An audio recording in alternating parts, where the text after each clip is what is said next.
श्री कृष्ण नमस्कार. भारतीय जनता पक्षाच्या संभाजीनगर शहराच्या अध्यक्षपदी आदरणीय श्री किशोरदादा शितोळे यांची नियुक्ती झाली आणि जनसामान्यांमध्ये एक उत्साहाचं वातावरण निर्माण झालं. बंधूंनो, भारताच्या इतिहासामध्ये अनेक राजकीय पक्ष आहेत, अनेक संघटना आहेत, परंतु धर्मभावना जागृत ठेवून एखाद्या पर्टिक्युलर धर्मासाठीच आम्ही काम करणार आहोत, एकंदरीत आमच्या धर्मासाठी आम्ही काम करणार आहोत, अशी प्रखर भूमिका घेऊन आपलं काम करणारा पक्ष म्हणजे भारतीय जनता पक्ष आहे. आणि हा जो भारतीय जनता पक्ष आहे, या आता जो परिवाराने हा आयोजित केलेला हृदयस्थ सत्कार आहे किशोरदादांचा, त्याची विशेषता आहे. मला इथे आल्यानंतर ती जाणवली. प्रत्येक राजकीय कार्यक्रमामध्ये जे उपस्थित असतात किंवा आयोजक असतात यांचा काहीतरी स्वार्थ असतो. बघा तुम्ही, आपण सामान्य जनता जी आहोत ना, राजकीय कार्यक्रम असेल तर आपण म्हणतो की त्यांचं तिथे काम असेल म्हणून ते दिले. इथं तसं नाही. या कार्यक्रमाची ही विशेषता आहे की हा जो जनसमुदाय आहे हे सगळे परिवारातले लोक आहे. आपल्या परिवारातल्या आपल्यामध्ये बसणाऱ्या एका व्यक्तीला समाजाचं नेतृत्व करण्याची संधी मिळालेली आहे आणि आपल्या सर्वांना त्याचं कौतुक आहे. म्हणून आपण इथं सगळे एकत्रित झालेलो आहोत. या कार्यक्रमाची ही विशेष गोष्ट आहे. किशोरदादांचा आणि आमचा तसा पर्सनली संबंध 1-1.5 वर्षापूर्वी आपले उद्देशी मानव संप्रदायाचे साधक प्रवीण यांच्या माध्यमातून आम्ही त्यांच्या घरी गेलो होतो. एक भेट झाली, थोडीशी चर्चा झाली, देवगिरी बँकेबद्दल बोलले आणि आम्ही त्यांना म्हणलो आश्रमामध्ये तुम्ही भेट द्यायला यावं. म्हणजे मला हे सांगायचं की इथपर्यंत पोहोचणं इतकी सोपी गोष्ट नाही, छोटीशी गोष्ट मी तुम्हाला सांगतो. ती भेट झाली, त्याच्यानंतर दुसऱ्या दिवशीपासून किशोरदादांचे रोज सकाळी मेसेज यायला सुरुवात झाली. काहीच नाही, फक्त महाराज आले, भेटले आणि महाराजांचं स्वागत केलं आणि महाराज निघून गेले. एखाद्या आम्ही भरपूर लोकांना भेटतो, सगळ्यांचेच मेसेज आम्हाला येतात असे तिथे बाहेर. परंतु कार्यकर्ता कसा असतो, संघटनाचं काम कसं केलं जातं याचा जर आपल्याला अनुभव घ्यायचा असेल आणि याचं उदाहरण पाहायचं असेल तर किशोरदादांकडे आपण पाहू शकतो. म्हणजे मी तो दिवस आहे, मला अजूनही आठवतो. त्या दिवसानंतर प्रत्येक गोष्टी आम्ही प्रत्येक मेसेजला रिप्लाय देतो असं नाहीये, परंतु त्यांनी त्यांची चिकाटी सोडली नाही. काही असेल, कोणताही प्रसंग असेल तर किशोरदादांचा मेसेज व्हॉट्सअपला येणार म्हणजे येणारच. याला म्हटलं जातं संघटन शक्ती. आणि भारतीय जनता पक्षामध्ये आपल्या भारताचे पंतप्रधान नरेंद्र मोदीजी असतील, कार्यकर्ता ते पंतप्रधान, कार्यकर्ता ते गृहमिनिस्टर, कार्यकर्ता ते होम मिनिस्टर, जे काही पद असतील. सांगायचं गोष्ट अशी की कार्यकर्त्याला उचित सन्मान आणि त्याच्या कार्याला सन्मान देण्याचं जर सामर्थ्य कोणत्या पक्षामध्ये असेल तर ते फक्त भारतीय जनता पक्षामध्ये आहे. हे आपण अनुभवच आहोत सर्व. आणि म्हणून आपण सर्वजण त्याच्यावर प्रेम करतोय. हिंदुत्वासाठी जर भारतीय जनता पक्षाने जनसंघापासून घ्या, जनसंघापासूनच अनेक आंदोलनं झाले, अनेक लोकांनी आपले त्याच्यामध्ये बलिदान दिले आणि त्या बलिदानातून उभा राहिलेला हा वटवृक्ष आहे, ज्याला हे आता फळं लागलेले आहेत. आपलीशी वाटणारी पक्ष, आपलीशी वाटणारी पार्टी म्हणून भारतीय जनता पक्षाकडे आपण पाहतो. भारतीय जनता पक्षाची पदावर बसलेली जी काही नेते मंडळी आहेत हे फक्त चेहरा आहे.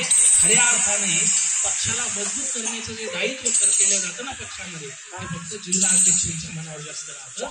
म्हणून जिल्ह्याचा नेता, जिल्ह्याचा चेहरा हे खूप छोटं पद नाही. आज नरेंद्र मोदीजींना जर इथे यायचं असेल ना तर सर्वात पहिले शितोळे दादांना म्हणण्यात येईल की रचना लावा म्हणून. इतकी जबाबदारीचं पद आहे आणि हे आपल्यातल्या एका व्यक्तीला भेटावं. आम्हाला खूप आनंद वाटला, खूप आनंद वाटला. म्हणजे ज्या दिवशी ती बातमी आली तर मी लगेच प्रवीणला फोन केला, म्हणलं दादांना फोनवर बोलावं लागेल आम्हाला. आता दादा गडबडीत होते, एवढ्या गडबडीत सुद्धा महाराज तुमचा आशीर्वाद राहू द्या. म्हणजे आपल्या कामाप्रती, आपल्या परिवाराप्रती आणि एकंदरीतच आपल्या धर्माप्रती बंधूंनो प्रेमजींनी ओळख करून दिली की हिंदू धर्माच्या संघटनाबद्दल आम्ही थोडंफार काम करतो. थोडंफार नाही, आम्ही खारोताईपेक्षाही कमी काम करतोय असं समजून घ्या. कारण की या विश्वामध्ये सर्वात महान आणि सर्वात जास्त असलेला आपला हिंदू धर्म आहे. विविधतेने नटलेला, सर्व आपापल्या उपासना पद्धती करूनही आम्ही सर्व एका मुद्द्यावर एक येऊ शकतो, तो म्हणजे फक्त हिंदू धर्म. आपण आपली पूजा पद्धती सगळी करू, परंतु एक मुद्दा आहे जो आपल्या सर्वांना एकत्र आणतो, तो म्हणजे हिंदू धर्म. आणि या हिंदू धर्माच्या रक्षणासाठी अनेक आंदोलनं झाली, अनेक खस्ता खावा लागल्या, अनेक वेळा जेल वाऱ्या झाल्या, अनेक संकट आले असतील, परंतु हिंदू धर्माची पताका, भगवा ध्वज कधीच खाली न पडू देणारा समाज म्हणजे ही भारतीय जनता पक्षाशी प्रेम करणारे हे सगळे लोक आहेत. आज संघटनेची गोष्ट चालू होती. जिल्हाध्यक्ष म्हणजे संघटनेचं कार्य आहे. दादांबद्दल काय सांगायचं? दादा म्हणजे 100 वर्ष पूर्ण झालेल्या राष्ट्रीय स्वयंसेवक संघातून येतात, बरोबर आहे. आणि संघातून आलेल्या माणसाला संघटन आपण काय सांगणार, तेच आता आपल्याला सगळ्यांना सांगणार आहेत की संघटन म्हणजे काय असतं. मी अलीकडेच प्रेमजीबाई खडकीकरांच्या मेसेजनुसार मी त्या संघाच्या वर्गाला गेलो होतो, तर अतिशय सुंदर अनुभव आला बंधूंनो. म्हणजे खऱ्या अर्थाने प्रत्येक भारतीयाने, प्रत्येक हिंदूने राष्ट्रीय स्वयंसंघाच्या संस्कारातून एकदा तरी निघालं पाहिजे असं माझं मत आहे. बरोबरच सत्कार मी 4-5 दिवस झाले घेतोय, पण मन भरून यावा असा हा प्रसंग आहे की आपली घरची मंडळी आणि एवढ्या प्रेमाने सगळे जण एवढ्या सकाळी जमलेले आहात. इतके पुष्पगुच्छ सगळ्यांच्या, महाराज म्हणाले तसं कुणाचाही काही स्वार्थ नाहीये, कुणाचंही काही मागणं नाहीये. आणि असा हा हृदयातून दिलेला आशीर्वाद, प्रेम पाहून मी धन्य झालोय. खूप आभार. शहरामध्ये महाराज करतायत, त्याचप्रमाणे गमसरा काकाजी भारतीय जनता पक्षाच्या ज्येष्ठ पदाधिकाऱ्यांमध्ये अगदी सुरुवातीच्या पहिल्या फळीत ज्यांचं नाव घेतलं जातं असे आपले भागाचे बाबुराव नरोळेजी, या भागाचे आद्य रहिवासी ज्यांना म्हणता येईल असे जीवनवाल साहेब, खडकीकर साहेब, निगुळे साहेब, जोशी साहेब, कुलकर्णी साहेब, चांबलेजी, कुलकर्णी काका, दळवी साहेब, सगळ्यांचीच नावं घ्यावेत. अशी सगळीच मंडळी, घरची मंडळी आहात आपण. मातृशक्ती सगळ्यांना वंदन करतो. मंडळी, 4-5 दिवसापूर्वी हा घोषणा झाली आणि मी कधी विचारही केला नव्हता, कधी मनातही आणलं नव्हतं. अनेक मंडळी राजकारणात काम करताना म्हणत राहतात तुम्ही आमदार व्हा, खासदार व्हा. तो गोष्ट थोडाफार डोक्यात होता, पण कधी जिल्हाध्यक्ष व्हावा हा काही विषय नव्हता. आणि अचानक परवा दुपारी 31 मेला अहिल्यादेवी, पुण्यश्लोक अहिल्यादेवी होळकरांची पुण्यतिथी, जयंती, आणि त्या दिवशी ही घोषणा झाली. खरोखर महाराज म्हणाले, बाबुराव म्हणाले तसा काटेरी मुकुट आहे. छत्रपती संभाजीनगर हे आज राज्यातलं मोठं नाव आहे, चळवळीचं केंद्र आहे, सगळ्या राज्याचे लक्ष, मराठवाड्याची राजधानी आहे. 4 आमदार, फुलंब्री पण आपल्या भागात आहे. एवढं मोठं एक क्षेत्र आहे आणि त्याचं नेतृत्व करायला मिळणं आणि तेही न मागता मिळणं, ते खरोखर भारतीय जनता पक्षाचं स्वरूप आहे. 1 महिन्यापूर्वीचा प्रसंग होता.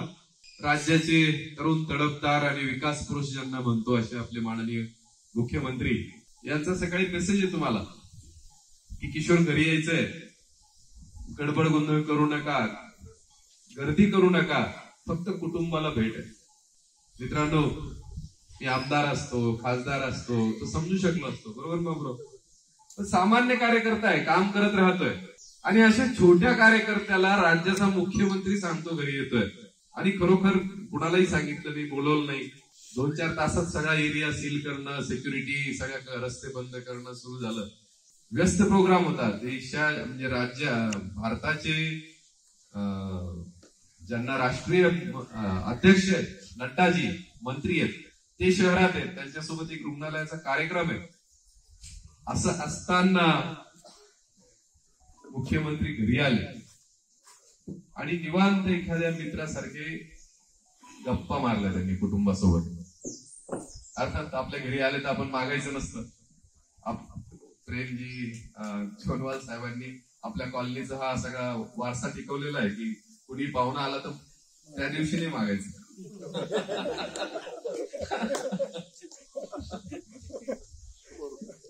मलाही आता मागणार नाही,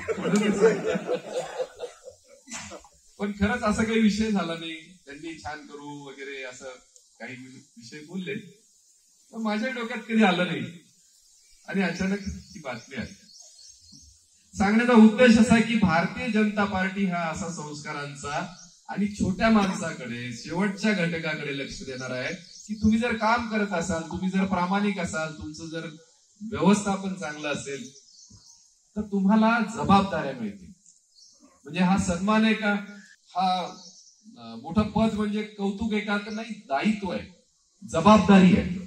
ही मोठी ह्या शहराला पुढे घेऊन जायचं आणि एक चांगला विचार, हिंदुत्वाचा विचार, विकासाचा विचार. आज आमच्या शहराच्या मूलभूत अनेक गरजा आहेत. आमची लोकसंख्या वाढत चालली, आम्हाला चांगले रस्ते पाहिजेत, आम्हाला पाणी पाहिजे. पाण्याचा अतिशय मोठा विषय अनेक वर्षांपासून आपल्याकडे रेंगाळलेला आहे. आम्हाला लाईट पाहिजे, ड्रेनेजची व्यवस्था चांगली पाहिजे.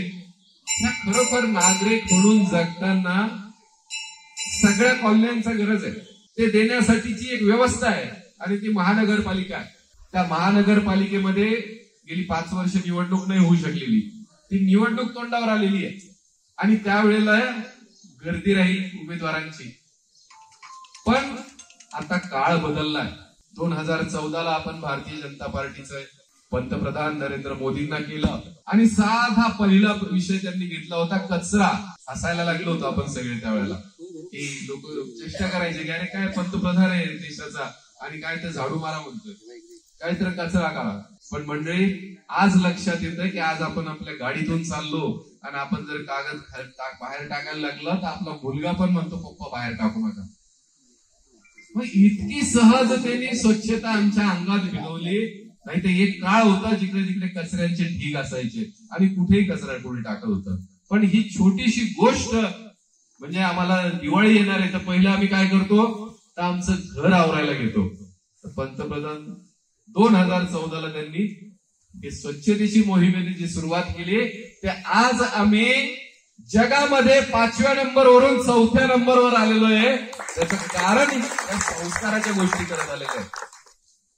आज जगामध्ये आमची मान अभिमानाने उभी राहिलेली आहे.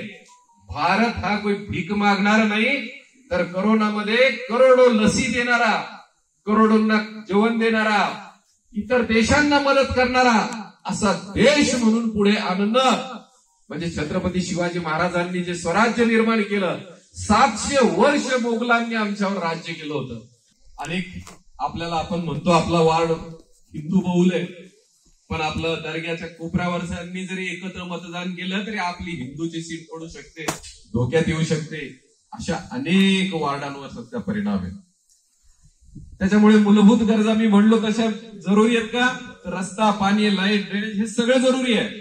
पण त्याच्या आधी आमच्या विचाराचा आणि आमचा ज्यांना धर्म टोचतो त्यांना इशारा देणारा असा आमचा कार्यकर्ता आपल्याला इथे उभा करायचा आहे. असा कार्यकर्ता आपल्याला निवडून आणायचा आहे आणि आपल्याला अशा विचारांच्या मंडळींकडून विकासाची कामं करून घ्यायची. हे मोठं टास्क, मोठं ध्येय आहे आपल्यासमोर.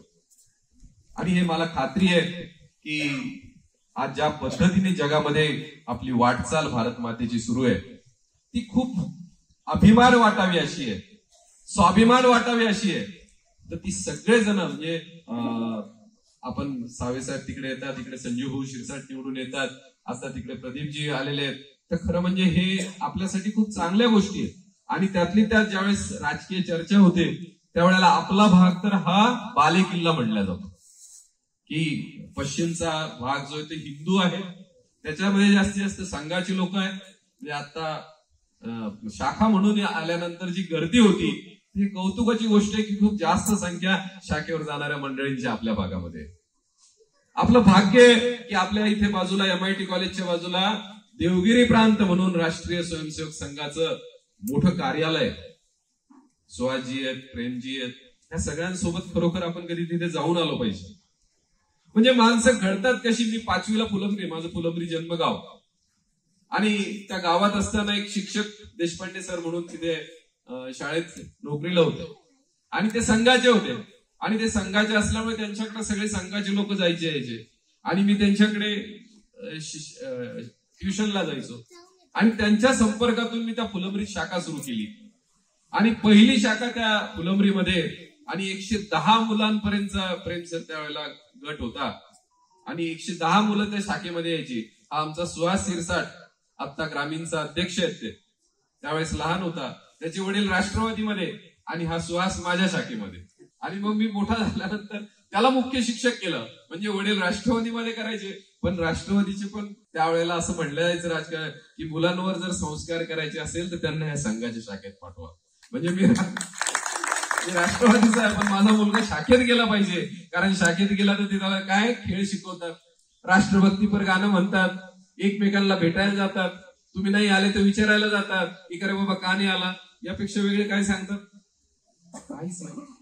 मग हे तिथे शिकून आला आणि त्याने राष्ट्रवादीत काम केलं तर तो वेगळं वाकडं काम करेल का? नाही करणार. आज या शाखांची गरज आहे. त्यामुळे मला कायम असं वाटतं की आज समर्पण संघाचं कार्यालय म्हणजे ती व्यवस्था असते, आयुष्य देणारी प्रचारक मंडळी तिथे असतात की आपलं घर दार सोडतात आणि संघाच्या कामाला जातात. संघ म्हणला त्या आसामला जा तर तिथे जाऊन काम करतात, उत्तरांचलला जा तिथे जाऊन काम करतात. तर त्यांना स्वतःचं आयुष्य काही नसतं. तर अशी मंडळी तिथे असतात. तर अशा मंडळींचा त्यांना हक्काचं घर आपल्याकडे असावं, आपल्या कॉलनीत असावं, अशी व्यवस्था आपण अनेकांनी सुरू केलेली आहे.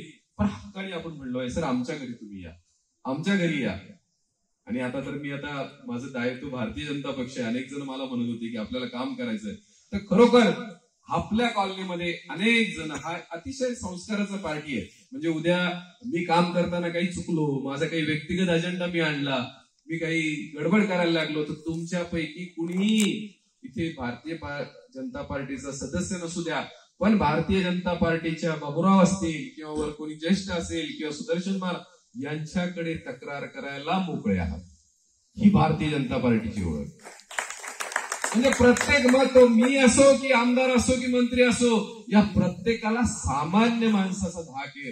हा धाक निर्माण कशाने झालाय तर भारतीय जनता पार्टीच्या संस्कारांनी निर्माण. प्रत्येकाचं काम काय तर पक्ष वाढवून पक्ष मोठा करायचा नाहीये, तर समाजामध्ये जाऊन समाजात पारदर्शक काम करायचं आणि प्रत्येक नागरिकाला भारत मातेशी जोडायचं. हे काम मंडळी करण्यासाठी मी खरोखर आपल्याला पण विनंती करेल की आपण या सगळ्या राष्ट्रीय प्रवाहात यावं, या प्रवाहाला जोडून घ्यावं. मी आता खरं म्हणजे या कामामध्ये काही सुचत नसतं. ज्यावेळेस तुमच्यात असतो त्यावेळेला तुमच्यात असतो, पण ज्यावेळेला वर गेलं तर मला घेऊन, म्हणजे तो नवरदेव जसा असतो, या देवाला पाया पड त्या देवाला पाया पड, त्याला स्वतःच काही नसतं. तर मला कदाचित बऱ्याच वेळा खालचं काही कळणार नाही. तर तुम्ही माझे घरचे माणसं म्हणून मला आवर्जून हक्काने मला सांगितलं पाहिजे की किशोर दादा हे चुकतंय, याच्यावर लक्ष दिलं पाहिजे, शहराचा हा विषय आहे, याच्याकडे तुम्ही लक्ष द्या, किंवा काल तुम्ही जे बोललात ते योग्य नाही बोललात, हे कान धरून मला बाहेरचा कुणी सांगणार नाही. हे सांगण्याची जबाबदारी ही तुमची आहे आणि तुम्ही ती पार पाडावी. माझ्यावर लक्ष ठेवावं, माझ्या सोबत यावं आणि खरोखर या शहरासाठीचं जे काही चांगलं करावं लागेल ते करण्यासाठी मी कटिबद्ध राहील.